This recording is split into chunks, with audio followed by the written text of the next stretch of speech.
अहमस्मि अपराधचक्रवर्ती करुणेत्थं च गुणेषु सार्वभौमी विदुषीं स्थितिमीदृशीं स्वयं मां वृषशैलेश्वरपादसात्कुरुत्वम् इदं कविभ्यः पूर्वेभ्यः नमो वाकं प्रशास्महे विन्देम देवतां वाचममृतामात्मनः कलाम्. மகாகவி காளிதாசனுடைய ரகுவம்ச மகாகாவியத்தை நாம் அனுபவிச்சுருக்கோம். காளிதாசன் திலீபனுடைய வைபவத்தை மிக நன்றாக வர்ணிக்கிறார். அவர்களுடைய பிரயாணத்தை ரொம்ப ஒரு ரமணீயமான பிரயாணம் அப்படின்னு சொல்லி காண்பிக்கிறார். சுதக்ஷிணா திலீபர்கள் இருவருமே அங்கேருந்து ராஜ்யத்திலிருந்து புறப்பட்டு வசிஷ்டருடைய ஆசிரமத்துக்கு செல்கிறார்கள். அந்த வர்ணனையை காளிதாசன் ரொம்ப மனோகரமாக பண்றார். அந்த ரீதியில நாம் இன்னைக்கு 43வது ஸ்லோகத்தை பார்க்கிறோம். சரசீஸ்வரவிந்தானாம் வீச்சிபிக்ஷோபசீதலம் ஆமோதமுபஜிக்ரந்தௌ ஸ்வனிஸ்வாசானுகாரிணம். சரசீஸ்வரவிந்தானாம் வீச்சிபிக்ஷோபசீதலம் ஆமோதமுபஜிக்ரந்தௌ ஸ்வனிஸ்வாசானுகாரிணம். சரசீஷு அரவிந்தானாம் வீச்சிபிக்ஷோபசீதலம் ஆமோதம் உபஜிக்ரந்தௌ ஸ்வனிஸ்வாசானுகாரிணம். பதச்சேதம். அன்வயம் சரசீஷு வீச்சி விக்ஷோபசீதலம் ஸ்வனிஸ்வாசானுகாரிணம் அரவிந்தானாம் ஆமோதம் உபஜிக்ரந்தௌ தௌ ஜக்மதுஹு அப்படின்னு சொல்லி இதனுடைய அன்வயம். இதனுடைய பிரதிபதார்த்தமானது சரசீஷு அரவிந்தானாம், அதாவது சரஸ் அப்படின்னா சரோவரங்கள், அதுக்கு தடாகங்கள் அப்படி ஒரு பேர் சொல்றார். சரசீஷு அந்த தடாகங்களில் வீச்சி விக்ஷோப சீதலம்.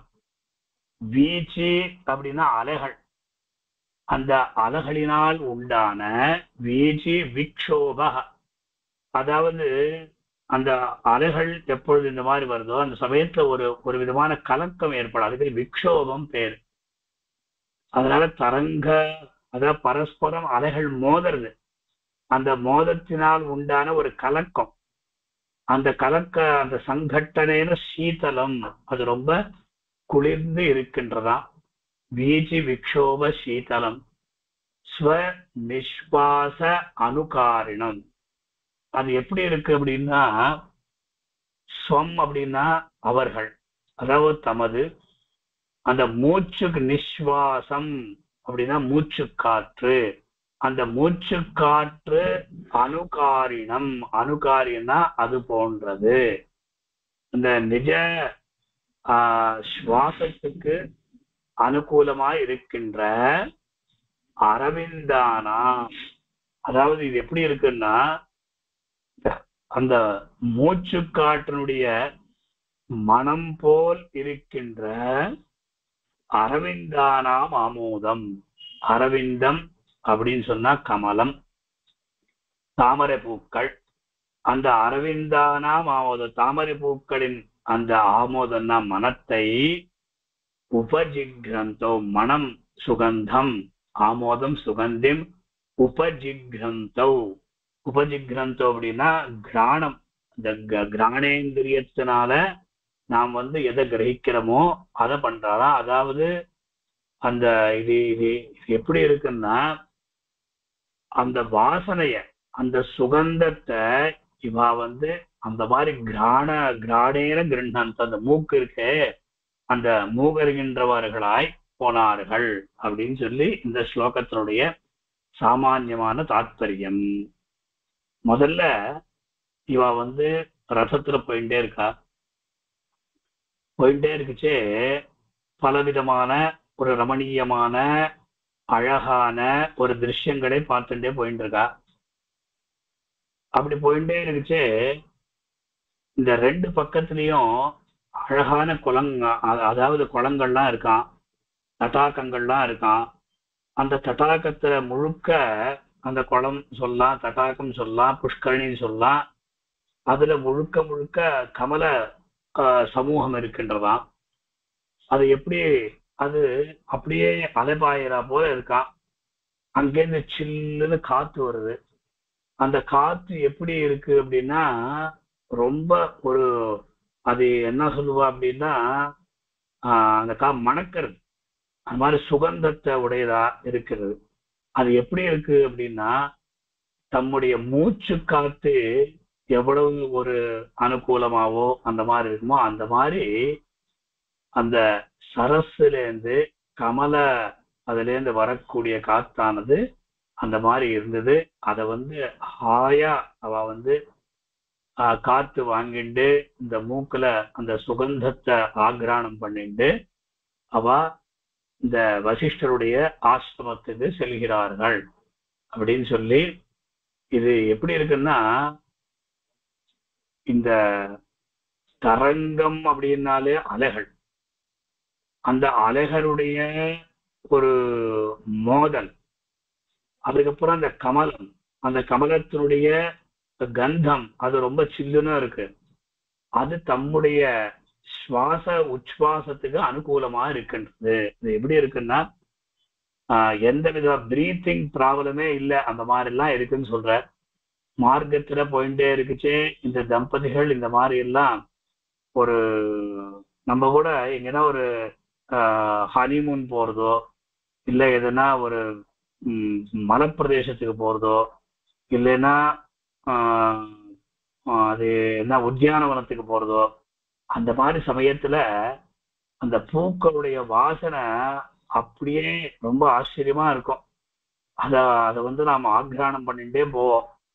அதே மாதிரி இந்த தடாகம், கமலவனம், அந்த ஜலம், அதுல கமலத்தினுடைய சுகந்தமானது ரொம்ப சில்லுன்னு ஆயிடுச்சு. அது எப்படி இருக்குன்னா அந்த இவாளுக்கு அனுகூலமா இருக்கிறதா. லோகத்துல நம்ம போயிட்டே இருக்குச்சே காத்தோட்டமே இருக்காது. அந்த காத்தோட்டமே இருக்காத பொழுது நமக்கு பிரீத்திங் ப்ராப்ளம் இருக்கும், ஃப்ரீனஸ்ஸே இருக்காது. ஆனா இவா ரெண்டு பேருக்குமே ஒரு ஃப்ரீனஸ் இருக்கு, சுவாச உச்வாசத்துக்கு அனுகூலமா இருக்கின்றது. இது சுவாசானுகாரிடம் அப்படின்னு சொல்லி இங்க சொல்ற. அந்த மாதிரி இவா ரெண்டு பேருமே அழகாக அந்த காத்தை வாங்கிட்டு போயிட்டே இருக்காளாம் வசிஷ்டனுடைய ஆசிரமத்துக்கு அப்படின்னு தாத்பரியம்.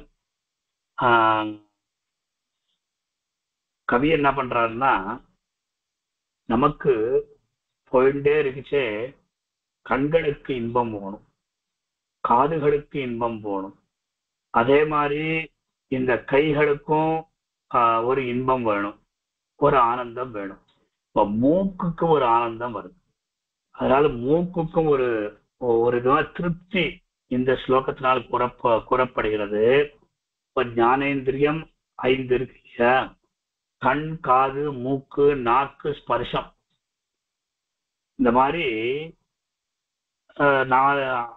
மொத்தம் 5 ஞானேந்திரியம்.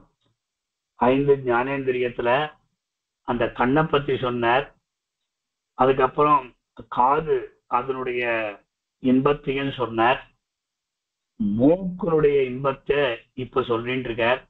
ஸ்பர்ஷத்தை பத்தியும் நமக்கு கிரமமா ஸ்லோகத்துல சொல்லிட்டார்.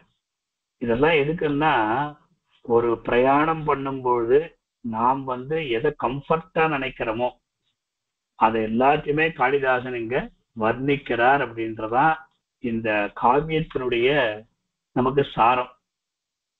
இப்போ மனோபிராமாக ஸ்ருண்வந்தௌ ரதநேமி ஸ்வனோன்முகைஹி ஷட்ஜ சம்பாதினீஹி கேகாஹ த்விதாபின்னா சிகண்டிபிஹி அப்படின்னு சொல்லி அந்த ஸ்ரவணானந்தத்தை அங்க சொன்னார். அதுக்கப்புறம் சேவியமானோ சுகஸ்பர்ஷைஹி சாலநிரியாசகந்திபிஹி புஷ்பரேணோத்கிரைர்வாத்தைஹி ஆதூத வனராஜிபிஹி அப்படின்னு சொல்லி அங்க இவா ஒரு ஒரு விதமான ஆனந்தத்தையும் அங்க சொல்றார். இந்த மாதிரி பரஸ்பர அக்ஷி சாதிருஷ்யம் அப்படின்னு சொல்லி நேத்ரானந்தத்தை சொன்னார். அதே மாதிரி ஸ்ரேணிபந்தாத் விதன்வத்பிஹி அஸ்தம்பாம் தோரணஸ்ரஜம். இந்த ஸ்லோகத்தினாலையும் பவனஸ்ய அனுகூலத்வாத்து பிரார்த்தனா சித்தி சம்சினா, இந்த மாதிரி ஒவ்வொரு இடத்துலயும் ஒன்னொன்னு சொல்லிட்டே வரார். இப்ப சரசீஸ்வரவிந்தானாம் என்ற இடத்துல அந்த மூக்குக்கு இருக்கக்கூடிய ஒரு திருப்தி ஆனந்தத்தை சொல்றார். சரி, மொத்தம் 4 தான் சொன்னார்.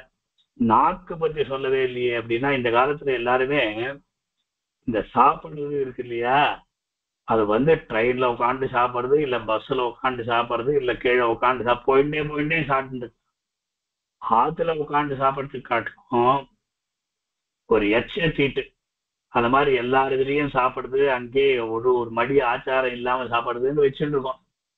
ஏன்னா ஜர்னியில பாத்துக்கிறோம் அப்படின்னு சொல்லிடுறார். ஆனா ஜர்னி பண்ணச்சே எந்த விதமான ஒரு சாப்பாடு இருக்கக்கூடாதுன்றது ஒரு இது இருக்கு. நாம் எந்த இடத்துல இருக்கிறோமோ அங்க சாப்பிட்டு கிளம்பணும், எங்க போறோமோ அங்க போய் சாப்பிடணும், நடுவுல எதுவும் சாப்பிடக்கூடாது அப்படின்னு ஒரு இது இருக்கு. ஆக இங்க கண், காது, மூக்கு, நாக்கு, ஸ்பர்ஷம் என்றவாறு அதை நாக்கை விட்டுட்டு மிக மீதி விஷயத்த எல்லாத்தையும் சொல்றார். இது அது அப்புறம் நாக்குடைய அந்த ஆனந்தத்தை இங்க கவி வர்ணிக்கல. ஆக இந்த ஸ்லோகத்தின் மூலமாக அந்த தாமர புஷ்பத்தினுடைய ஒரு சுகந்தம், அதனுடைய சிலிப்பு, சீதளத்துவம், அதே மாதிரி இவாளுடைய 2 விஷயம், இவாளுடைய அந்த காத்து மூச்சு இருக்கே, அது கூட அந்த மாதிரிலாம் இருக்கான். அதை அனுகரணம் பண்றா போல தாமர புஷ்பத்தினுடைய பரிமளம் கூட வந்துட்டு இருக்கு அப்படின்னு சொல்ற 2 விஷயம். ஒன்று அந்த மூக்குக்கு கிடைக்கக்கூடிய ஒரு ஆனந்தம், இரண்டாவது அந்த உச்வாச நிஸ்வாசம், இவா வாங்குற காத்து மூச்சு அதை அனுகரணம் பண்றா போல தாமர புஷ்பத்தினுடைய சுகந்தம் இருக்கு அப்படின்னு சொல்லியும் சொல்ற. அதுக்கப்புறம் நாம் சப்த தாத்துக்கள் பார்க்கலாம். சரசீஷு அரவிந்தானாம் அப்படின்னு சொல்ற. அந்த சரசீஷு அப்படின்னா இது ஸ்திரீலிங்க சப்தம், ஈகாராந்த சப்தம். சரசீஷு அப்படின்னா சரஸ்யாம், சரஸ்யோஹ, சரசீஷு. சரசி சப்தமானது ஈகாராந்த ஸ்திரீலிங்க சப்தம், சப்தமி பகுவசனம். அப்புறம் அரவிந்தானாம், அரவிந்தஸ்ய, அரவிந்தயோஹோ, அரவிந்தானாம் அப்படின்னு சொல்லி அரவிந்த சப்தமானது அகாராந்த நபும்சகலிங்க சப்தம், ஷஷ்டி பகுவச்சனம். இது அரவிந்தானாம்.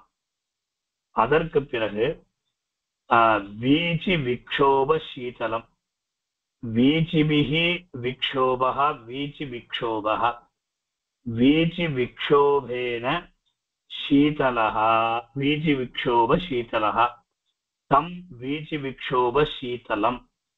இந்த சீதல சப்தமானது அகாராந்தத்துல இருக்கு. சீதலம், சீதலவ், சீதலான் அப்படின்னு சொல்றார். அதுக்கப்புறம் இங்க மூணாவது ஆமோத உபஜிகிரந்தௌ, ஆமோதஹ, ஆமோதௌ, ஆமோதஹான்னு சொல்லி அகாராந்த புல்லிங்க சப்தம். இது அந்த அகாராந்த புல்லிங்க சப்தத்துல த்விதீய ஆமோதம், ஆமோதௌ, ஆமோதான். அதற்கு பிறகு உபஜிக்ரந்தௌ, உபஜிக்ரன், உபஜிக்ரந்தௌ, உபஜிக்ரந்தः. உபஜிக்ரத் சப்தம் இது. சகாராந்தः புல்லிங்கः, உபஜிக்ரத் சப்தः பிரதமா த்விவச்சனாந்தம். அதற்கு பிறகு ஸ்வனிஸ்வாசகாரிணம், சரசீஸ்வரவிந்தானாம் வீச்சி விக்ஷோப சீதலம் ஆமோதம் உபஜிக்ரந்தௌ ஸ்வனிஸ்வாச அனுகாரிணம். நம ஸ்வயோஹ நிஸ்வாசாக, ஸ்வனிஸ்வாசாகனா இவ 2 பேருடைய மூச்சு காற்று, ஸ்வயோஹோ. அதுக்கப்புறம் ஸ்வயோஹ நிஸ்வாசாக, ஸ்வனிஸ்வாசாக. ஸ்வனிஸ்வாசான் அனுகரோதி இது ஸ்வனிஸ்வாசானுகாரி. தம் ஸ்வநிஸ்வாச அனுகாரிணம். அனுகாரி சப்தம் இது. இது வந்து அனுகாரின் சப்தம். நகாராந்தः புல்லிங்கः அனுகாரின் சப்தः. அனுகாரிணம் அனுகாரி அனுகாரிணவ் அனுகாரிணः அனுகாரிணம் அனுகாரிணவ் அனுகாரிணः அப்படின்னு சொல்லி இது வந்து தகாராந்த புல்லிங்கு திதியா ஏகவச்சனம். இப்படி இந்த ஸ்லோகம் இருக்கின்றது. வீச்சு விக்ஷோப சீத்தலம், ஊர்மி சங்கடம் சீத்தலம். இந்த மாதிரி கிராணே உபஜிக்ரந்தௌ அப்படின்னா கிராணேன கிருண்ணந்தௌ அப்படின்னு அர்த்தம் சொல்ற. இப்படி அந்த கிராணம் கிராணேந்திரியத்துக்கு ஒரு திருப்தியானது ஏற்பட்டது. அந்த திருப்தியோட இவர்கள் ரெண்டு பேருமே அந்த வசிஷ்டனுடைய ஆசிரமத்துக்கு போயிட்டு இருக்கா. அப்படி 43வது ஸ்லோகத்துடைய தாத்பரியம். அடுத்தபடியாக 44வது ஸ்லோகம். கிராமேஷு ஆத்மவிசிருஷ்டேஷு யூபசின்னேஷு யஜ்வனாம் அமோகாஹ பிரதிகிருண்ணந்தௌ அர்க்யானுபதமாசிஷः. கிராமேஷு ஆத்மவிசிருஷ்டேஷு யூபசின்னேஷு யஜ்வனாம் அமோகாஹ பிரதிகிருண்ணந்தௌ அர்க்யானுபதமாசிஷः. இதுல இந்த ஸ்லோகத்தின் மூலமாக பிராமண சிரேஷ்டர்களுடைய ஆசீர்வாதத்தை பெற்றுக்கொண்டு இவர்கள் செல்கிறார்கள். கிராமேஷு ஆத்ம விசிருஷ்டேஷு யூப சின்னேஷு யஜ்வனாம் அமோகாஹ பிரதிகிருண்ணந்தௌ அர்க்யானுபதம் ஆசிஷः. அப்படி பதச்சேதம். அன்வயமானது ஆத்ம விசிருஷ்டேஷு யூபசின்னேஷு கிராமேஷு யஜ்வனாம் அமோகாஹ ஆசிஷः அர்க்யானுபதம் பிரதிகிருண்ணந்தௌ தௌ ஜக்மதுஹு. அங்கேருந்து தௌ ஜக்மதுஹுன்றது கண்டினியூட்டா வந்துட்டே இருக்கும். அது மாத்திரம் நாம் கவனிச்சுட்டே இருக்கும். இப்போ ஆத்ம விசிருஷ்டா இவன் என்ன பண்றான்னா நிறைய இடத்துல யாகங்கள்லாம் பண்ணி வச்சா. திலீப மகாராஜன் யாகங்கள் பல இடத்துல பண்ணி வச்சு. இப்போ வந்து எல்லா இடத்துலயும் ஒரு கொடி கட்டுவா. அதே மாதிரி இந்த காலத்துல எல்லா இடத்துலயும் சிலைகள்லாம் வைக்கிறான். ஒரு ரோடுக்கு ஒரு சர்க்கிள்ல எல்லா இடத்துலயும் பெரிய பெரிய சிலைகள்லாம் வச்சு விடுறான். அந்த காலத்துல யாகம் பண்ண இடத்துல ஒரு அழகான, அது என்ன சொல்லுவான்னா யூபஸ்தம்பங்கள், அடையாள சின்னங்கள், ஒரு பெரிய கம்பத்தை வச்சிடுவார். திருப்பதியில பார்க்கலாம். அதாவது ஆந்திர தேசத்துல திருதண்டி பெரிய ஜீரவத்துல எழுந்த அவர் அங்கங்க ராமக்கிருத்து பண்ணார். அந்த ராமக்கிருத்து பண்ண எந்தெந்த இடத்துல பண்ணாரோ அந்தந்த இடத்துல ஒரு அழகான ஒரு விமானம் போல ஒண்ணு கட்டிட்டார். ராம சின்ன ராம யூபம் அது. அவர் ரொம்ப அழகாக அவர் என்ன பண்ணார்னா எந்த விதமான பேதபாவங்கள்லாம் இல்லாம அவர் வந்து 2 திருமணியும் 2 இடத்த நாலா பக்கம் போட்டு இங்க இந்த இடத்துல ராமக்கிருத்து நடந்தது அப்படின்னு சொல்ற. திருச்சானூர் போச்சே அந்த குளத்துங்கரை பத்ம புஷ்கரணி, அங்க ஒரு ராம யூபம் ஒன்று இருப்பாரு. அதே மாதிரி திருப்பதியில ஸ்டேஷன் இறங்கின உடனே அந்த மலை பஸ் ஸ்டாண்டுக்கு போச்சு, அங்க ஒரு யூபம் இருக்கும், அங்க ஒரு ராம யூபம் இருக்கும். அதெல்லாம் இவாதான் பண்ணா, இவாதான் கட்டி கொடுத்தா. அதை பார்த்துண்டு அந்த யாஜ்ஞிகர்கள் யார் இருக்கிறார்களோ அவர்களுடைய ஆசீர்வாதத்தை பெற்றுக்கொண்டு இவர்கள் செல்லுகிறார்கள் என்றது இந்த ஸ்லோகத்தினுடைய தாத்பரியமாகும். ஆத்ம விசிருஷ்டேஷு, ஆத்ம அப்படின்னா தன்னால், விசிருஷ்டா விசேஷேன பிரதத்தா அப்படின்னா ஸ்வேன தத்தேஷு, யூபஸ்தம்பங்களை விசிருஷ்டேஷு யூப சின்னேஷு, யூப சின்னம் அப்படின்னா யூபஸ்தம்ப சதிருஷம், அந்த யூபஸ்தம்பங்களை அடையாளமாக அங்க உடைய கிராமேஷு கிராமங்களில் அந்த கிராமத்துல போயிட்டே இருக்கா. யஜ்வனாம், யஜ்வா அப்படின்னாலே யாகம் பண்ணவர்கள், அவர்களை யஜ்வா அப்படின்னு சொல்லுவார். அதாவது யாக யாகத்தை யார் பண்ணாரோ அவரை யஜ்வா அப்படின்வா.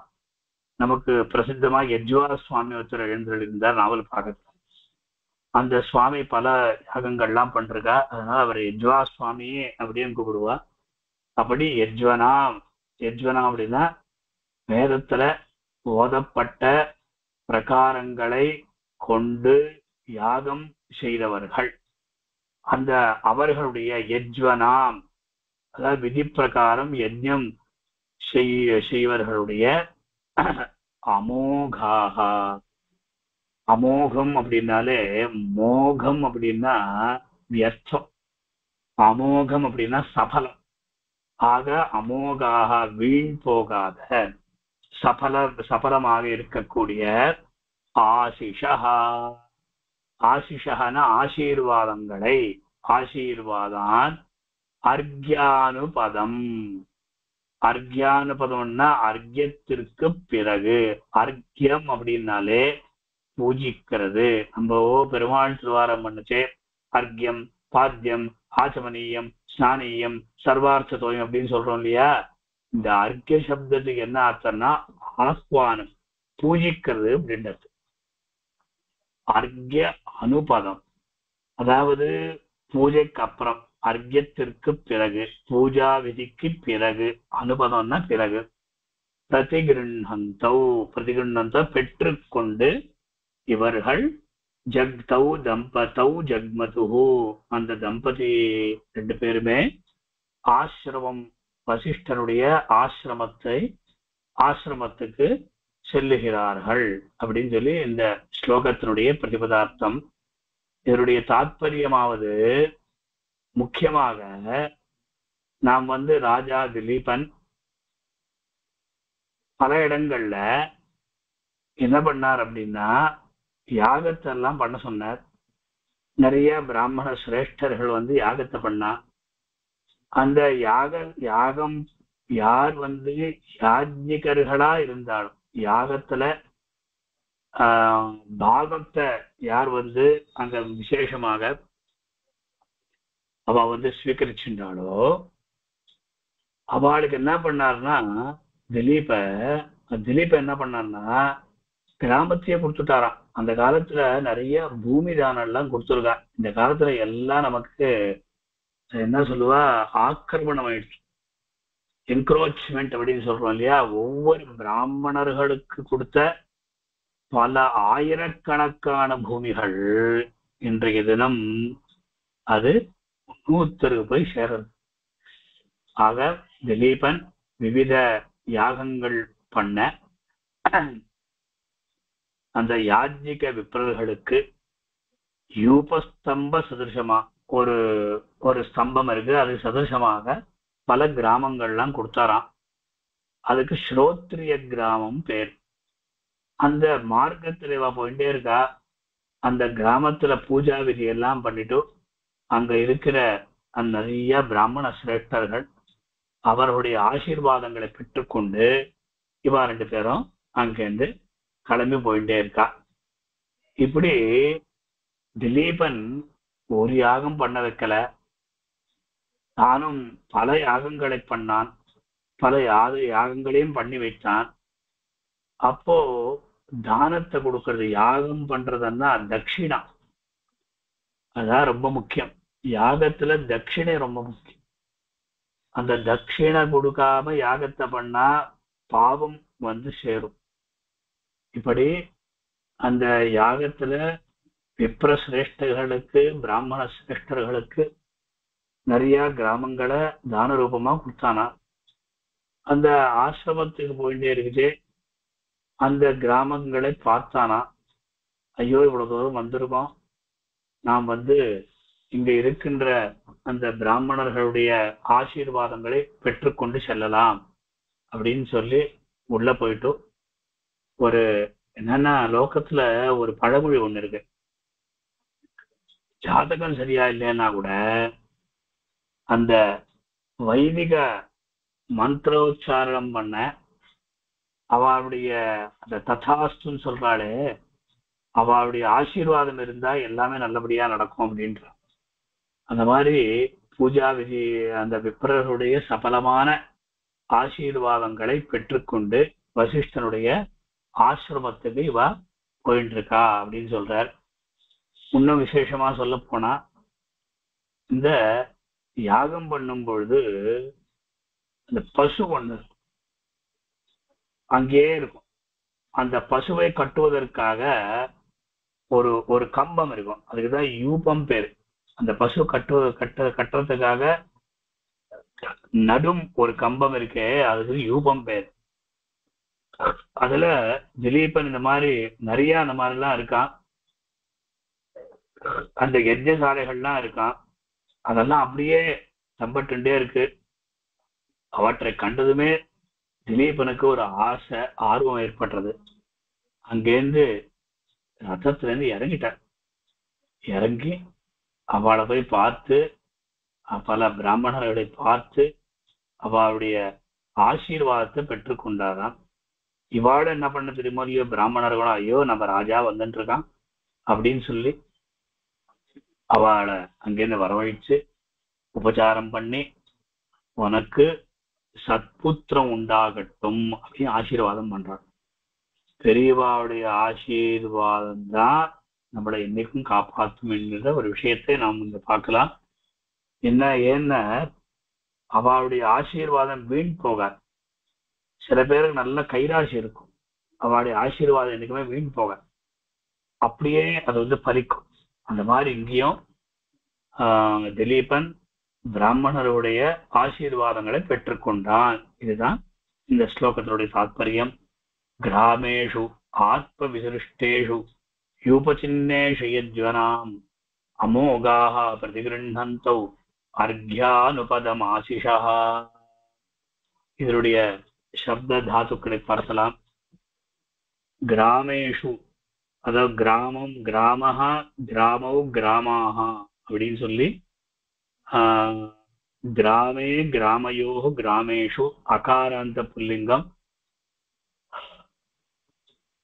சப்தமி பகுவச்சனம். இது அக கிராமேஷு.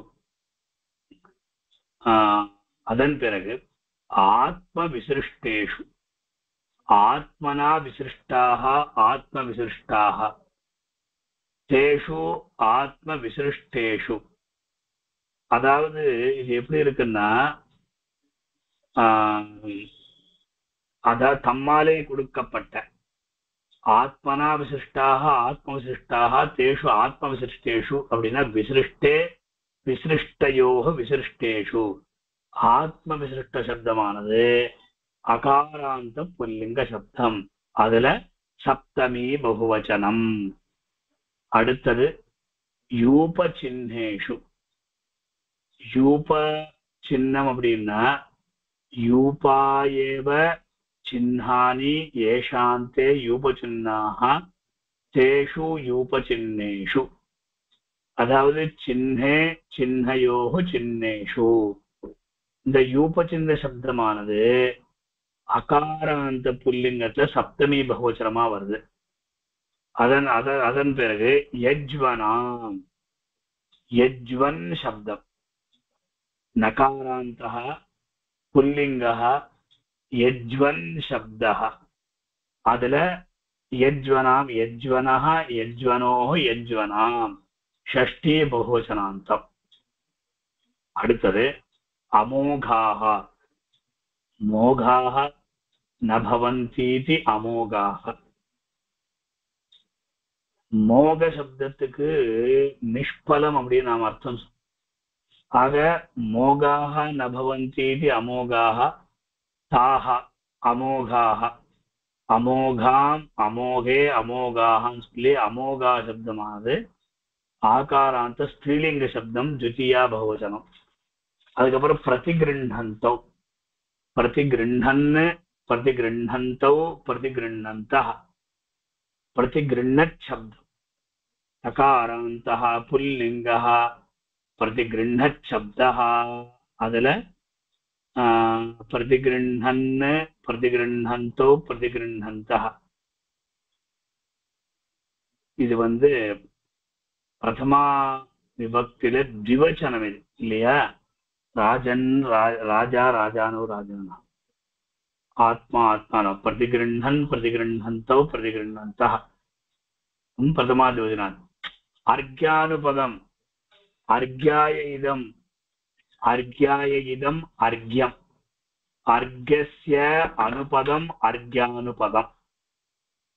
அதாவது அர்க்யாய இதம் அர்க்யம், அர்க்யஸ்ய அனுபதம் அர்க்யானுபதம். இது அவ்யயமா இருக்குங்க. அப்புறம் ஆசிஷா, இந்த ஆசீஷ் சப்தம் ஷகாராந்த ஸ்திரீலிங்க சப்தம், த்விதியா பகுவச்சனம்.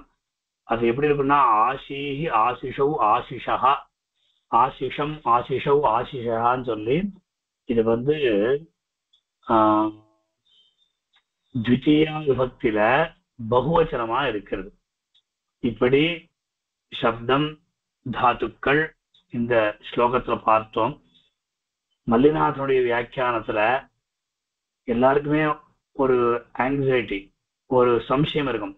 விசிருஷ்டம் அப்படின்னா விடுறதுதான் அர்த்தம். அது எப்படி தானம் பண்றது, எப்படி அர்த்தம் வரும் அப்படின்ற வியாக்கியாத்தா ஆத்ம விசிருஷ்டம் அப்படின்னா ஸ்வதத்தம் அப்படின்னு சொல்லிட்டார்.